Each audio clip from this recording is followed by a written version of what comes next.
నవగ్రహాలలో అత్యంత భయపడే దేవుడు శని. కాని శని ఎలా పుట్టాడు, ఎందుకు అంత కఠినుడయ్యాడు, దానికి వెనక ఒక గంభీరమైన కథ ఉంది. ఒకప్పుడు సూర్యుడు అగ్నిస్వరూపంతో 3 లోకాలను వెలిగిస్తూ ఉండి సూర్యుని భార్య ఆ తేజస్సును తట్టుకోలేకపోయింది. అందుకే తన నీడతోనే సూర్యునికి సేవ చేసేలా ఒక రూపాన్ని ధరించింది. కాలం గడిచింది. ఛాయాదేవికి ఒక కుమారుడు పుట్టాడు. ఆ శిశువు చూపు తీవ్రంగా ఉంది. అతడే శని. శని చిన్నప్పట్నుంచే నిశ్శబ్దంగా ఉండేవాడు. అతని చూపు పడితే సూర్యుని తేజస్సే మందగించేది.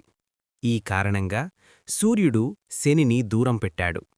ఆ నిర్లక్ష్యం శనిని మౌనంగా బాధించింది. తన కుమారుడికి జరిగిన అన్యాయాన్ని చూసి ఛాయాదేవి శనికి తపస్సు మార్గాన్ని చూపింది. శని అరణ్యంలో ఘోర తపస్సు చేశాడు. తన తపస్సుతో శివుడు ప్రత్యక్షమయ్యాడు. శివుడు ఇలా అన్నాడు: నీవు కర్మలకు ఫలితమిచ్చే దేవుడవుతావు. న్యాయం నీ ధర్మం.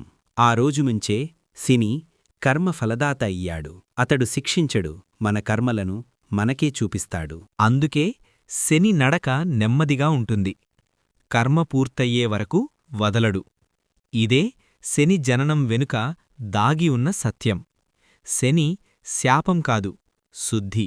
అందుకే శని నడక నెమ్మదిగా ఉంటుంది. కర్మ పూర్తయ్యే వరకు వదలడు. ఇదే శని జననం వెనుక దాగి ఉన్న సత్యం. శని శాపం కాదు, శుద్ధి.